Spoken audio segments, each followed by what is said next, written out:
Hier, je vous ai fait, dans l'avant-hier, j'ai tourné une vidéo où je parlais des psys. Je faisais la différence entre psychologue, psychiatre, psychothérapeute, psychanalyste. Je vais la poster, la publier aujourd'hui, je pense.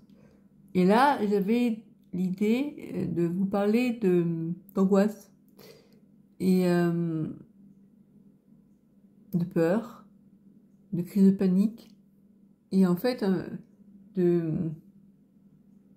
ressentis qu'on peut avoir quand on souffre d'une maladie chronique qui peut s'aggraver du jour au lendemain, hein, ou bien au contraire rester silencieuse pendant des années, on ne peut pas savoir. Et comment on fait, comment on gère cette maladie au quotidien, enfin, face à cette incertitude de l'avenir. Parce que quand on n'a pas de maladie chronique, l'avenir on y pense, mais on s'imagine pas, on a moins de raisons d'avoir peur. La peur qu'on a, ça peut être notamment la peur de perdre des personnes proches, des gens qu'on aime. Bref, on peut avoir aussi la peur d'avoir une maladie, d'avoir un accident, mais en général, le quotidien de la vie fait qu'on oublie vite nos peurs et que on vit. Voilà.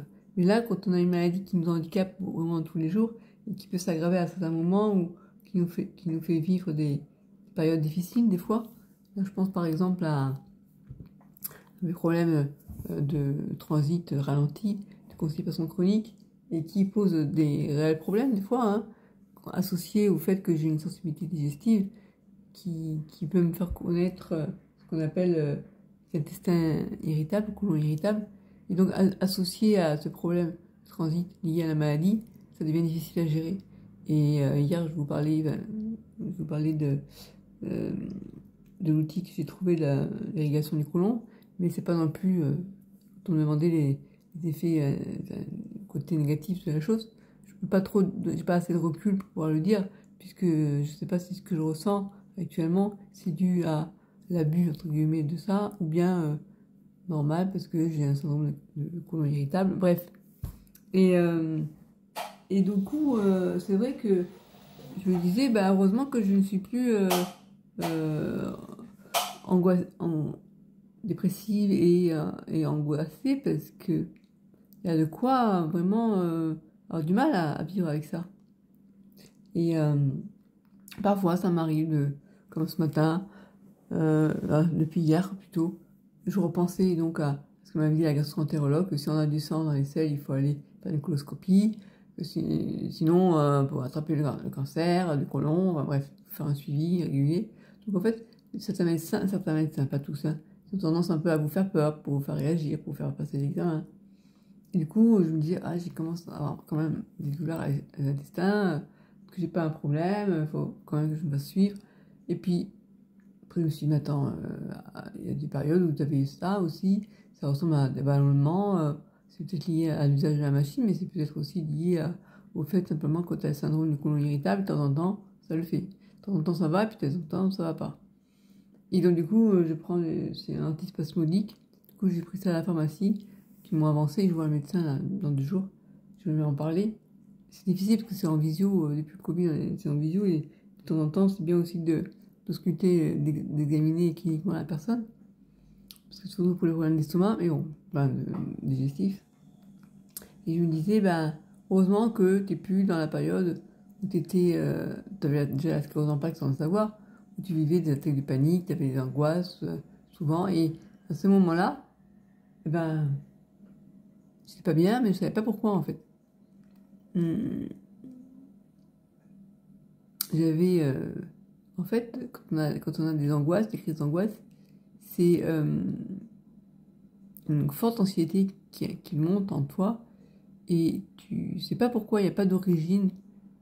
Par exemple, si tu es face à un accident ou si tu vois un lion vouloir t'attaquer, tu vas avoir peur pour les bonnes raisons. Enfin, les bonnes raisons. Tu as une raison vraiment que tout le monde, pour qui ça provoquerait, comment dire, il y a une raison, oui, tu comprends. Chez n'importe qui, ça provoquerait une réaction de peur et de vouloir soit affronter, soit fuir. C'est ça en fait, face à une peur, soit on affronte, soit on évite. Ou soit on court, on part en courant, quoi.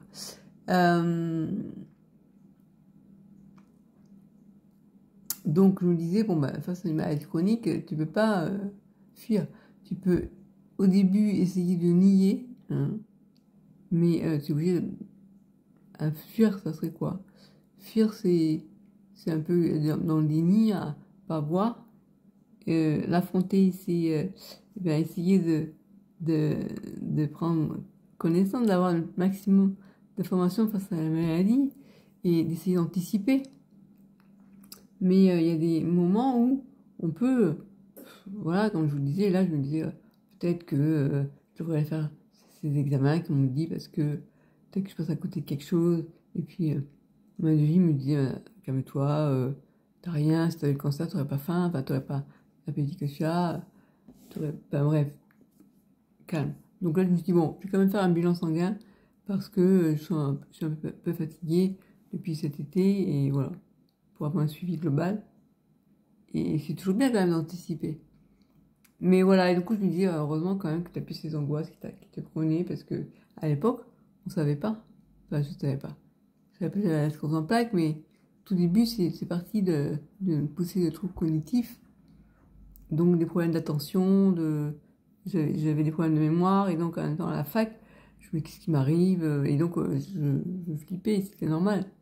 Puis après, on rentre dans un cercle vicieux, où au final, on sait même plus pourquoi on flippe, qu'est-ce qui nous angoisse, on n'est pas bien. Et là, je me disais, ben, tu as le droit, des fois, hein, d'avoir des moments où tu as une anxiété. Alors, j'ai pas les grosses crises d'angoisse comme j'avais avant, avec des crises de panique. L'état de panique, c'est vraiment, tu as des sensations physiques comme si tu étais face à un gros lion, quoi. Donc, tu constates, tu as les mains qui pètent, tu as la boule dans le ventre, t'as plus de salive dans la bouche, enfin, t'as plein tu peux avoir envie de vomir, en fait, t'es pas bien du tout, quoi. Mais j'ai quand même des fois des moments où je peux avoir des doutes, me dire, ouais, quand même, t'es seul. T'es avec cette maladie qui, au départ, devait être une maladie bénigne. Ben, on m'avait dit que si j'avais une forme bénigne, parce que ça fait depuis des années que je vivais avec la sclérose en plaques, sans qu'on le sache. C'est pour ça qu'elle était passée inaperçue, parce qu'elle était bénigne, quoi. Sauf que c'était plus vrai. Voilà. Et maintenant, je sais pas qu'elle s'aggrave, hein. Elle le fait, si, mais par palier, plus doucement, enfin. Mais quand même, voilà. Et donc, du coup, là, je marche encore, mais difficilement. Et là, maintenant, je peux plus dire que c'est une forme bénigne. Et des fois, je me dis, oh. Là, par exemple, tout à l'heure, j'ai failli tomber. Je suis pas tombée, mais j'ai eu un fil nerveux qui m'a lâché à la jambe gauche. Alors, la jambe gauche, c'est classique, c'est-à-dire que c'est mon côté gauche qui est plus faible. Puis des fois, quand ça arrive aussi à droite, alors là, c'est la catastrophe, quoi. Bref, je ne suis pas tombée, heureusement. Dans ces moments-là, tu te dis, waouh, quand même, sérieux. C'est dur. Enfin, et en plus, je voyais, là, tout à l'heure, j'ai reçu un mail, un gars, en fait, qui a un site heureux dans sa vie, je crois. Et il faisait une conférence sur comment gérer la période de célibat. Parce qu'il y a des gens qui vivent très mal le célibat parce qu'ils ont l'habitude d'être tout le temps en couple, quoi. Et quand ça arrive, qu'ils soient en rupture, comment on gère cette solitude? Et moi, je disais, mais comment on gère la vie de couple? Et alors, ça me faisait rigoler parce que je me suis dit, moi, je vais quand même aller voir ce qu'ils disent sur cette conférence, mais je me rends compte que la plupart des personnes peuvent être angoissées d'être seules. Et quand moi, j'étais là en me disant avec ma maladie, je dis, ouais, mais non seulement t'es seule, mais en plus, t'as la maladie. Alors, on va pas dire que je suis vraiment seule, j'ai la maladie. Non, je déconne. Mais voilà, et en ce moment-là, tu te dis, ouais, quand même, Christelle, à plus de 50 balais, peut-être que... comment dire ça? Tu n'as pas vu toute ta vie et mourir toute seule, quoi. C'est dur, quand même. C'est dur. Il y a des moments où... C'est normal, t'as le droit d'être un peu angoissé, quand même. T'as le droit. T'as le droit. Parce que t'as une maladie chronique et en plus, t'as plus ta mère, t'as encore ton père, mais tu vois... petite émotion. En fait, quand j'étais avec ma mère, j'avais ce sentiment de me dire, elle va me protéger. Ce qui est con, parce qu'elle n'a pas fait, finalement. Ça m'a plutôt empêché d'être protégée par quelqu'un d'autre. Je sais pas comment te dire. Je pense que pour beaucoup, être en couple, c'est aussi se dire, bon, bah, j'ai une autre personne qui s'occupe de moi. Et ça, je pense que c'est important dans la vie. Enfin, on est des animaux grégaires, comme on dit. Et c'est important de, comment dire, on n'est pas fait pour vivre toute seule toute sa vie, quoi. C'est pas logique. Après, des gens qui vivent en couple et avec qui ça se passe pas bien, enfin, qui restent de peur de se séparer, de peur de, ah, il faut que je retrouve quelqu'un, non, j'ai pas envie, voilà, par monotonie, bon, et c'est dommage peut-être qu'ils passent à côté de quelqu'un qui leur correspond mieux, mais c'est pour dire qu'il y a des gens qui ne supportent pas d'être seuls, ils préfèrent être avec quelqu'un avec qui ça se passe, pas, avec qui on s'en va super bien, parce que seul, non, voilà. Et puis il y en a des gens voilà, qui se marient, qui ont des enfants, qui font une famille. Et voilà, on a fait notre taf, c'est bon. Mais est-ce qu'ils ont été heureux? Pas forcément. Bref, donc en fait, la vie en couple, c'est pas non plus la panacée. Je veux dire, parce que tu vis en couple que tu es forcément plus heureux que si tu vis si tu vis en tant que célibataire. Maintenant, je pense que la célibataire, c'est. On passe aussi à côté de quelque chose. Enfin, c'est ce que je pense. Mais même si je dis qu'il vaut mieux être seul que mal accompagné. Mais enfin, c'est même pas. C'est pas le fait d'être mal accompagné, c'est le fait d'être. Je pense qu'il vaut mieux être seul que d'être avec quelqu'un qui te correspond pas, enfin qui. Comment dire? Enfin, avec qui tu te sens pas vraiment en phase pour tous les points. Ça peut être des trucs bêtes des fois, hein. Mais et le problème, c'est que peut-être il y a des gens qui sont plus exigeants que d'autres. Et peut-être qu'on a tort d'être exigeant. Mais c'est comme ça, voilà.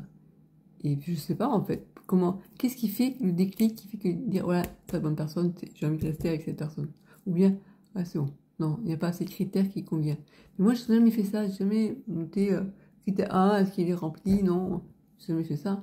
Je sais qu'il y a des gens il y en a qui notaient les mecs, hein, celui-là, il est nul, celui-là, et je trouve ça moche de faire ça. Et j'ai jamais eu de critères vraiment marqués, quoi. C'est plutôt un ressenti, comment je peux dire ça? Bon, après, il y a des choses qui sont qui t'empêchent que ce soit possible. Bon, je vais pas m'étaler sur la question, mais en tout cas, c'est pas facile, c'est pas simple. C'est pas simple, et je sais pas comment font ces personnes qui arrivent à passer une histoire à une autre, sans arrêt. Voilà. La rupture, une fois digérer la rupture, ou même des fois pas du tout, au bout d'un mois, après, on est déjà avec quelqu'un d'autre. Bah, comment vous faites, quoi? C'est fou, hein? Moi, je suis plutôt du style à beaucoup de temps à me remettre, enfin à me remettre, à passer à une autre histoire. Voilà, bon, ceci dit, il est déjà 13 minutes. Je vais pas tarder à me faire à manger. Même si j'ai peur de faire mal demain matin parce que avec ces ballonnements là, j'ai pris l'antispasmodique, je sais pas si je vais le prendre en fait. Bref, mes petites histoires de santé. Quand tout va bien, on est bien content. Si vous allez bien, bah, profitez bien de cette période parce que quand ça va pas, eh ben...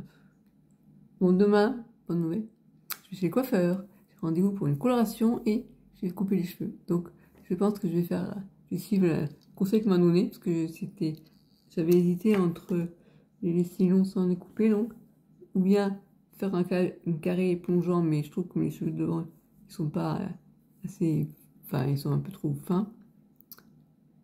Je vais penser aussi à frange ou bien couper court. Finalement, j'ai décidé pour un carré court. Pas un carré court, un carré droit. Pas juste là, mais un peu plus bas. À peu près. Je pense que j'ai coupé ça, quoi. À peu près. 5 cm plus. Voilà, pour l'avoir ici. Donc, vous verrez demain avec le carré. On va voir ce que ça donne. Voilà. Alors, ici, et puis, les sourcils, en fait, je vois une esthéticienne.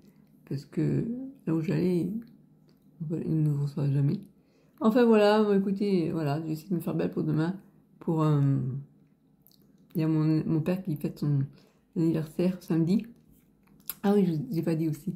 Donc, mon père, il va avoir 89 ans samedi, le 23 septembre. Donc, je vais aller le voir. Ou plutôt, je vais chez mon père, où réside ma nièce, en attendant que la maison soit vendue. Si un jour elle est vendue, Inch'Allah. Moi, il ne veut pas qu'on la vende. Il voudrait, enfin, bref, je passe les détails. Ça me regarde plus maintenant. J'avoue que je m'y oppose pas. Vous faites ce que vous voulez, enfin ce que vous voulez, avec l'accord de la tutrice. Moi, je pense que c'est mieux qu'ils vendent. Voilà, mais j'ai plus envie de m'en mêler. Et donc, je peux m'y opposer, mais je ne veux pas non plus dire oui, je suis d'accord, moi, je serais plutôt pour la vente, mais je ne m'oppose pas à ce que ce soit fait autrement. Voilà, je suis coupé le cordon, ça va. Mais bon, je vais devoir y retourner pour. Il va faire un repas pour inviter mon père à déjeuner. Je vais y aller juste pour l'apéro. Et puis pour dire bonjour à mon père. Enfin, et je comptais lui amener à. Il adore les melons. On a trouvé un melon ce matin avec Taïla. Du coup, je vais lui amener. Et c'est bête qu'on va dire ça, mais mon père, il veut rien. J'avais des cadeaux, tout. Et puis peut-être. Moi, j'avais hésité à lui prendre un t-shirt aussi. Bref. Et le soir, j'ai un concert. Je vais y aller avec Neymar, parce que voilà. Et c'est un concert Enodi, parce que vous connaissez, qui fait de la musique du piano. C'est un Italien, je crois, d'origine. C'est ça. Et je mettrai dans la description en bas un lien vers l'un de ses concerts. Moi j'aime bien, c'est une musique assez apaisante. Et c'est un concert qui va durer 1 heure, 19h30 à 20h30, au Lycéum de Montpellier. Et ce qu'il y a d'original, c'est Candlelight. Donc en fait, ça va être des pianistes. Alors je pense pas que ce soit le vrai Inodi, je pense que c'est plutôt la musique Inodi qui ont joué. Avec des bougies allumées. Tout un parterre de bougies allumées. Ça va être sympa. Je vais essayer je vais peut-être un peu filmer. Je ne pourrais pas vous mettre la musique parce que sur YouTube ça va être compliqué. Mais je vous mettrai des extraits du concert sans mettre la musique et je vous mettrai le lien vers des vidéos d'origine où vous pourrez écouter la musique si vous voulez. Voilà. Voilà, je crois que j'ai tout dit. Donc, ciao, à demain. Ah oui, je vais tourner une vidéo demain, c'est sûr. D'ailleurs, j'avais dit, ouais, on va voir. J'avais envie de faire des sketchs, là. J'avais envie de me rigoler dans mon rôle de. On verra ça demain. Voilà. Si je vais bien aussi, ça dépend. Là, ça va, parce que j'ai plus de douleur. Ce matin, j'ai dégusté. J'avais mal. Allez, ciao.